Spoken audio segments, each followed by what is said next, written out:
உள்ளாட்சி தேர்தலில் திமுகவுடன் விடுதலை சிறுத்தைகள் கட்சி கூட்டணி வைக்க உள்ளதாக தகவல்கள் வெளியாகியுள்ள நிலையில் இதுகுறித்து அக்கட்சியின் செய்தி தொடர்பாளர் வன்னியரசுவிடம் தொலைபேசி வாயிலாக கேட்கலாம். திரு வன்னியரசு, சொல்லுங்க, உள்ளாட்சி தேர்தலில் திமுகவுடன் விடுதலை சிறுத்தைகள் கூட்டணி வைக்க உள்ளதாக தகவல் வெளியாகி இருக்கே, இது உண்மையா? மாவட்ட அளவில் தொகுதி பங்கீடு குறித்து உங்களது கட்சி நிர்வாகிகளுக்கு அதிகாரம் வழங்கப்பட்டிருக்கா?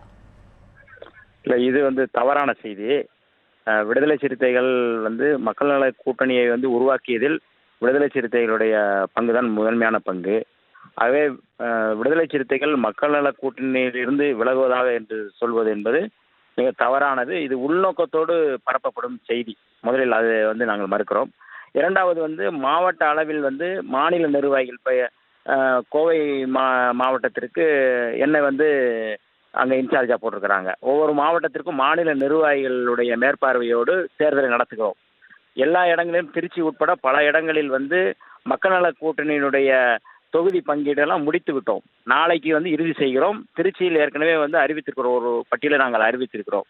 இப்படி பல்வேறு மாவட்டங்களில் இதுக்கான பணிகளை செய்திருக்கிறோம். மாவட்ட அளவில் மாநில நிர்வாகிகளுடைய மேற்பார்வையோடு மாவட்ட செயலாளர்களோடு அந்த பணிகளை செய்து கொண்டிருக்கிறோம். ஆகவே இப்போ இந்த நேரத்தில் திமுக தரப்பிலிருந்து இப்படியான ஒரு குழப்பமான ஒரு செய்தியை அவர்களே பரப்பி இருக்கிறதுக்கு வாய்ப்பு இருக்கு. ஆகவே நாங்கள் மக்கள் நல கூட்டணியில் இந்திய கம்யூனிஸ்ட் கட்சி, மார்க்சிஸ்ட் கம்யூனிஸ்ட் கட்சி, மதிமுக, விடுதலை சிறுத்தைகள் 4 கட்சிகளும் இணைந்து இந்த தேர்தலை சந்திப்பது என்று முடிவெடுத்திருக்கிறோம். திரு வன்னியரசு, உள்ளாட்சி தேர்தலில் விடுதலை சிறுத்தைகள் கட்சி எந்த மாதிரியான வியூகங்களை வகுத்திருக்கு?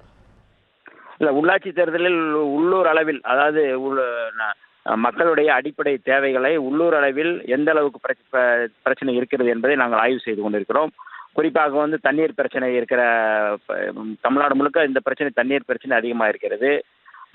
இந்த அதிகமாக மக்களுடைய பிரச்சனையாக இருக்கக்கூடிய இந்த குப்பை கூலங்களை இன்னமும் அகற்ற முடியாமல் இருக்கிற பகுதிகள் நிறையா இருக்கின்றது. இப்படி பல்வேறு மக்களுடைய பிரச்சனைகளை மையமாக வைத்து அந்த பகுதியில் இருக்கிற நாங்கள் விடுதலை சிறுத்தைகள் உள்ளிட்ட மக்கள் நல கூட்டணியினுடைய அத்தனை கட்சியினரும் இதை ஆய்வு செய்து நாங்கள் தேர்தலை சந்திப்பது என முடிவெடுத்திருக்கிறோம்.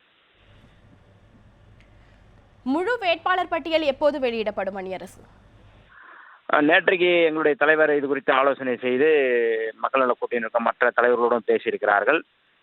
ஏற்கனவே ஒரு திருச்சி அளவிலே ஒரு பட்டியலை நாங்கள் அறிவித்து முடித்திருக்கிறோம்.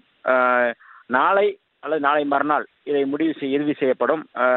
அந்த அளவிலே இந்த அளவுக்கு மக்கள் நல கூட்டணியினுடைய தலைவர்கள் அந்த மாவட்ட அளவில் இருக்கிற தோழர்களோடு, மாவட்ட பொறுப்பாளர்களோடு தொகுதி பங்கீடுகளை செய்திருக்கிறோம். முழுமையாக நாளை அல்லது நாளை மறுநாள் இது இறுதி செய்யப்படும். உங்களுடைய தகவல்களுக்கு நன்றி வன்னியரசு.